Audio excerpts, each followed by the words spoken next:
Hello, Facebook Live. It has been a hot freaking minute since I have been live. I'm going to give everyone just a second to hop on. I'm going to share this video over into, actually I'm not, that's a lie, because I just took the Facebook app off of my phone. I don't know if you guys have ever done that. Highly recommend, because oh my God, it's been helping so much and not scrolling as much on Facebook. So I took it off of my phone, but I was going to share this video over into my free Facebook community. Good morning, Lisa. Hello. I have a free Facebook community. If you don't hang out with us over there, it's called Pleasure, Play, and Power for the Female Entrepreneur. And we have so much fun over there. We talk about sex, we talk about business, we talk about success. I mean, everyone shares over there, and it's just a really fun place to hang out, a really fun place to be. And it is totally free. So if you want to head over there, you can search it up in the search bar on Facebook, or it's on my website, oliviaceline.com. You can scroll down in the freebies and you can join it right from there. It's 12:22. The angels are here. Perfect. So welcome to my Facebook Live. I want to talk about vibrators today. I want to talk about, are they helping or are they hurting our orgasm? And I'm really anxious to talk to you guys about this today because it's been something that has been coming up a lot in my client sessions. It's something that I have played around with before, of just kind of figuring out, is it good? Is it bad? Is it right? Is it wrong? And I really want to be able to talk about if you're feeling almost like this. I see it a lot. Women tell me it's like dead vagina syndrome, where it's like, I have a lot of women that come to me and they're like, I can't have an orgasm with my husband. I have to like push him off once he finishes, roll over and use a vibrator to actually get myself to have an orgasm. And so I want to be able to kind of figure out what's going on underneath and share with you why I think that vibrators are amazing, but they can also be dangerous, right? And so I want to be able to dive into that with you today. Hello, Brittany. Hello. Welcome. If you are watching live with me, please say hello below. Give us some love, right? I love to just see, hi, babe. Joe's here. I love to be able to see just who is hanging out with me here. Hanging out with you guys is way more fun than me talking to myself on a camera. So the more that you say hello, the more that you engage, it just is able to be more of a conversational flow versus just me like up on a soapbox preaching. I love to speak, I love to teach, I love to coach, but I also want to have like a conversation here. And that's what I do as a coach. So let's talk about this, right? Okay. I personally believe there's no right, there's no wrong, there's no good, there's no bad, there's no one size fits all when it comes to the use of vibrators. Some sex coaches out there are like anti-vibrator, anti-toys. Some people are like all for them all of the time. I find a happy place in the middle as a sex coach, really about, Calandra says, awesome video title grabbed my attention. Yes, oh my gosh, thanks for talking about this important topic. I'm so happy, totally. Okay. So there's far side where it's like, do not use them. They are going to kill you're going to kill your orgasm. They're going to kill your sex life. Then there's other people who are like, use all the things, use all the toys. And I, as a sex coach, believe in somewhere in the middle of, I teach about 50-50. 50% of the time you can use them if you want to. 50% of the time or more, I'm going to encourage you not to. And here's why. So often I have women come to me and they say, I cannot get off unless I use a vibrator. My husband or my partner cannot actually, through penetration and through him even stimulating me, I'm not able to get myself there. I'm not able to use my fingers. I'm not able to use my breath. He's not working. I don't know what's happening. So he finishes, they push him off, and then they go into, let me grab the vibrator, finish myself off, go to bed, right? And it creates this, what's called like the dead vagina syndrome, where it's like, and you're like hitting it, like, what's wrong with me? What's going on here? Like, what's happening? Why can I not feel this? What is happening? I'm broken, right? And we start to think that we've maybe damaged it, or we've killed our nerve endings, or oh my gosh, and we start to go in this whole kind of crazy mind fuck of, I messed up and now I can't have an orgasm without it. And here's the truth of it. One, you're not broken. There's nothing wrong with you if you're experiencing this. Vibrators are beautiful. And when we're single and when we're doing self-pleasure, anything like that, it can be easy to just grab the vibrator and use that, right? There's nothing wrong with you. You're not broken if you like the feeling of a vibrator. It is something that simply a man's hand, our own hands, a penis, it can't do that. It cannot provide that same type of stimulation. So they're beautiful. They're great, fun tools, toys to bring into the bedroom to enhance the experience, right? However, what happens is that you can actually desensitize, not permanently. There's no permanent damage here. There's no studies done of like, well, once you get there, then you're done. You're going to have dead vagina syndrome forever. And now you can't ever get there without a vibrator. That's not true. We can have kind of like a detox period. We can kind of wean off of it a little bit and rebuild that sensitivity in your clitoris. And then you're able to experience through fingers or even through penetration orgasms, like different types over time, right? But there's like a detox period. We got to wean off of them. So it's not permanent damage. There's nothing wrong with you. You're not broken. This is actually kind of a normal thing, which breaks my heart that so many women struggle with this, but you're not alone. And that's the first thing that I want to tell you, is that there's nothing wrong with you. We just have to take a couple steps to get back in touch with your natural pleasure, with your natural desire. I'm so sorry if you guys can hear the weed whackers outside my window. I swear they do this the second I hop on something. They're like, oh, let's play outside and do the landscaping.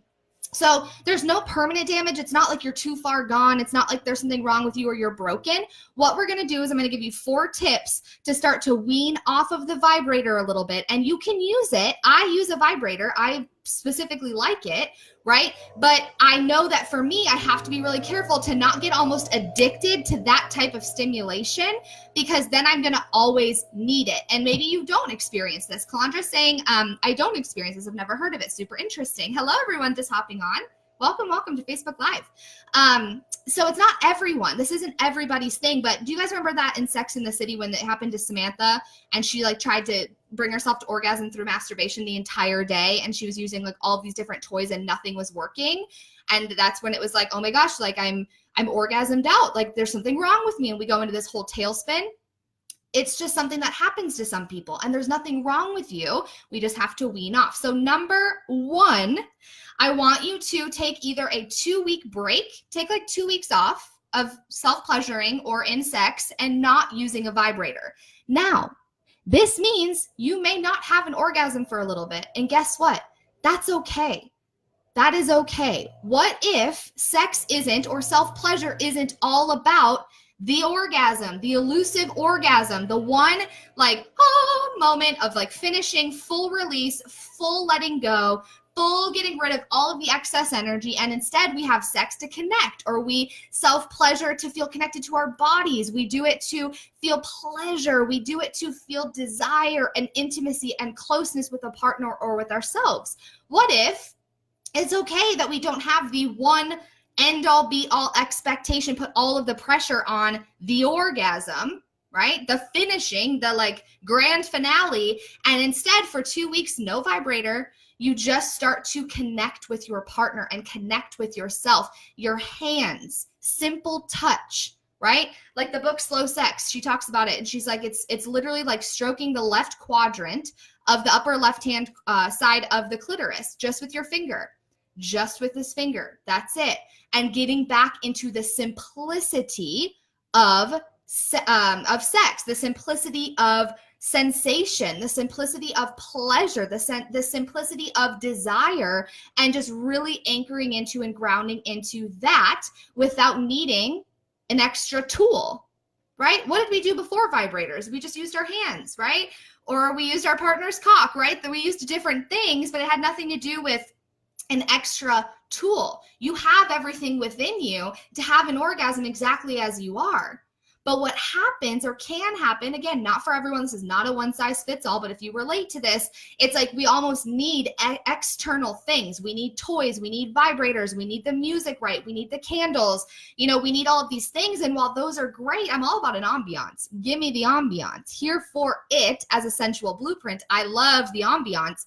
But I have to get back to the space of, and I had to do this, of simply feeling pleasure in the moment from the connection with my own body and the connection with my husband, right? And not needing, instead choosing or wanting to use a vibrator because it's fun and it can enhance it, but not like relying on this having to be the thing. Jessica says, I love you. I love you too. Thank you. So happy you guys are here. So number 1, take a 2-week detox. Take a 2-week detox, whatever you got to do to kind of wean off of it. And then guess what? You can bring it back in if you would like to, right? I'm all for it. Again, I use a vibrator. I enjoy it. But 50-50 is what I'm going to encourage you with. 50-50. As you get back into using one, 50% of the time you can use it if you so choose, and 50% or more of the time I would rather that you didn't. And get back in touch with what feels good with just you and your body, or you and your partner, and what kind of fun things can you guys play with just the two of you. Your breath, the type of touch you're using. Is it more sensual and like slow and methodical, or is it like a slap, or is it a tickle? Is it more of like an energetic type touch? What is the touch that feels good for you? And start to get back in touch with that. And then again, you can bring the vibrator in if you want. But if you notice that you get addicted to it, or your body almost like is so used to that type of stimulation that it requires it to have an orgasm, again, detox, get back off of it. And then you can start reintroducing it if you would like to, or maybe you're someone that just doesn't use them. If you do have that like addiction down there where it's like, I'm almost needing this, maybe you take more than 2 weeks of a detox, maybe you take a month off, and just start to explore the simplicity of self-pleasure, of sex, of pleasure itself, right? So number one, take the detox, use it only 50-50 of the time. The second piece is, like I said, take the goal out of it. Take the goal out of it. What if sex and what if self-pleasure isn't always about getting rid of excess energy and like I must finish? What if it was more about the journey?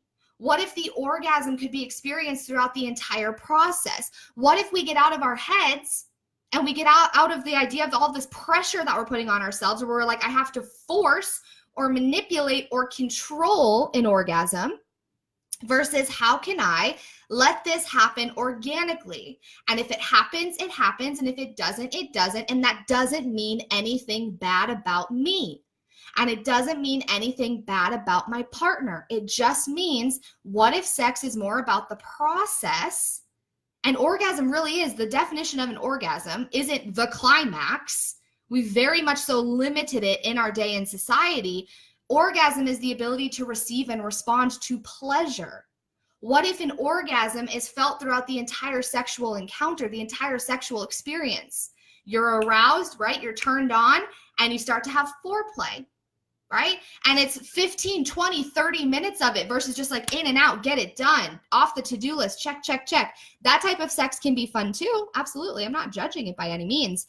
But what if it starts to become an experience and a process and a journey, not a destination? Take the pressure off of it. So when you do this detox away from your vibrator, or the times that you don't use one, what if we take the pressure off of like, okay, if I go into self-pleasure, I have to get off, I have to release. What if the release can be happening throughout the entire process and there doesn't have to be this grand finale? Does that take pressure off of you? Does that allow you some freedom to start being like, oh my God, like I can let this happen naturally and let my body do what it's designed to do? Your body knows better than anything or anyone. Your body is so smart. But we start to get in our heads about it and we start to force things or control things versus letting the natural process take us through. Our bodies were designed for sex. Our bodies were designed for pleasure. That's why we have a clitoris. It has no other purpose than to provide pleasure. This one little button for pleasure, right? What if we stop putting so much pressure on the act itself and instead just let it happen? This can be really powerful. So if you're vibrator, if you're detoxing, what if you don't have to have an orgasm every time and you start to let your body naturally do what it's designed to do? Number 3, start practicing active self-pleasure versus passive. Something that can happen with vibrators as well, if we're not careful, is that you can just hold it there, right? Like a pocket rocket or like a suction one, like whatever your jam is, you can hold it there. And then you just like kind of check out mentally because you're just like, okay, I just want to get to the orgasm. I just want to get to the climax. I just want to get off. And so we just hold it there and we're like thinking about other things or whatever. And then we're like waiting for our body to do what it's going to do instead of active self-pleasure. And like, how can you be one with your body? How can you be one with pleasure? How can you let the experience guide you, your desire guide you, right? So when you use your hands, and you're feeling your skin, even like your skin up on your top of your body, right? Maybe you feel your breasts, maybe you're going down, right? Feeling the insides of your legs, starting to use your hands to more so, or like a yoni wand or something along those lines, right? If you're not ready to go hands, like my nails don't necessarily make it easy to self-pleasure, if we're being honest. My nails don't help in that sense. So a yoni wand is great for me. That's what I love. If I'm not going to use my vibrator, I'll use a yoni wand. And I just start to let my desire and my pleasure guide me versus it having to be just like in and out, check out in my head and like just leave, right? I more so ground into the present moment of the self-pleasure, or if you're with your partner, and be active in the act. Right? Surrendering still, yes, but not like checking out where you just like hold it and you're like, okay, good, cool, check, moving on. Like it can bring you to orgasm so fast that like you're not present and grounded into the moment. Is this making sense? Is anyone relating to this? Hello, everyone hopping on. So be mindful, right? Let your desire guide you. Active self-pleasure instead of passive. If you're always using a vibrator and just getting yourself off, I teach this in my Embody class. I'm like, ladies, like, let's get back to self-pleasure being about this connection to our body, this connection to our pleasure, this connection to our soul, a very spiritual practice, a very sensual practice, slowing down, letting it happen, like being one with ourselves versus just like getting in and getting out and getting off, right? And there's no judgment there. There's nothing wrong with that. Get off if you want to get off. Like I know people that masturbate on their lunch break and they just want to do that just for that simple release. That's great too. There's no judgment. But how often are you just passively masturbating instead of actively having an actual connection with yourself and with your body, which can then in turn ripple effect into your sex life with your partner and create deeper intimacy and deeper connection in that way, right? And number 4, which I kind of already said, but number 4, the book Slow Sex is going to rock your world if this is you. Slow Sex by Nicole Daedone. It's a Black book. I talk about this book almost every single day, multiple times a day. I'm not affiliated, although, hi, Nicole, if you'd like to pay me to be one of your like sponsors, I definitely talk about you all the time. But this book will change your life. It's getting back to the simplicity again, taking out all the bells and whistles, taking out all of the extras and like, oh, I must have a vibrator to get off, and gets you back to the simple connection with your own body, with your own pleasure, and your partner as one with you. Right? Because let me be frank with you. I had someone recently tell me, she was like, and I've had this happen many times. Many people have told me this, so maybe you can relate. But they tell me that, so we'll have sex, right? And my husband will come, and then I can't get off unless I'm using my vibrator. So I'll push him off, and I'll go to my nightstand, grab my vibrator, get myself off, and then I'll go to bed. Does that feel good for your partner connection? Would you feel okay if your partner just pushed you off and rolled over and finished himself off? That would make me feel bad. Not in a judgment way of just like, my husband wants to bring me to climax. My husband wants to have me experience pleasure. My husband wants to see me and him having this connective experience, right? Not all the time. Sometimes it's just in, out, right? Sometimes it's quick, very much so, pun intended. There's no judgment, again, with quickies and with quick sex. But if you're constantly pushing him off, what is that doing for your marriage, for your partnership, for your relationship, if you really don't need him for sex? And you're kind of just like, oh, he's there, but I would rather just go masturbate. I know for me that would break my heart if Joe did that, right? I like that he wants me in that experience. He desires me. He wants to be with me in that. And I know that it means a lot for him to have the same thing. So if you're constantly pushing them off and finishing yourself off, what if we can just detox from the vibrator for a second? We can come back to it. I promise. I use one too. I know I like it, right? But starting to create that intimate connection between the two of you again, where you don't need all of the bells and whistles and all of the extra things, and it can be this simple practice between the two of you. I mean, would that feel good for you? How does that sound, right? To be able to just come back to the simplicity of it, ground into the presence of it, and be able to have an orgasm, whether you're using a vibrator, whether you're by yourself, or whether you're with your partner and it's just the two of you, right? Sorry, but your sweater is too cute not to comment on. Hi, Kayla. Thank you. This is from my friend Jenny's shop, Shop Mila Collections on Instagram. Love her.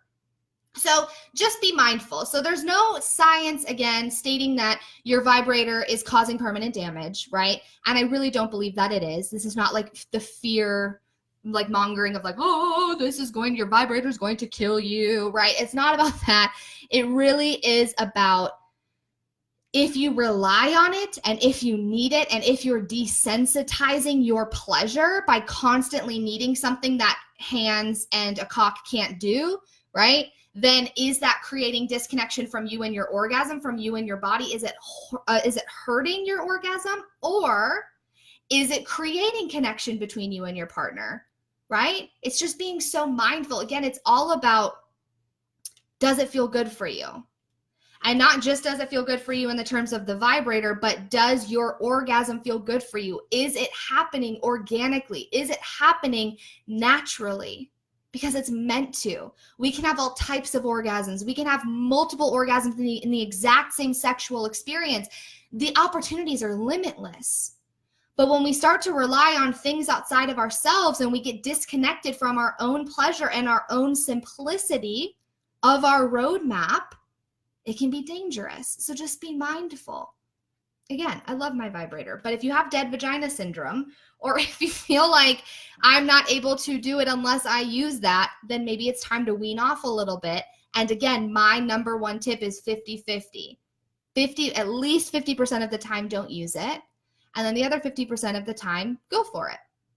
If that feels good for you, right? So just starting to anchor back into, you have everything. It's one of my top things that I preach. You have everything you need within you right in this exact moment. You're not broken. There's nothing wrong with you. You don't need fixing, right? Sometimes there's just all this excess that we kind of have to detox from and wean off of and start to kind of take out all of the extras, the extra bells and whistles, come back into the simplicity, come back into the knowing that we have everything that we need and connecting back to our bodies.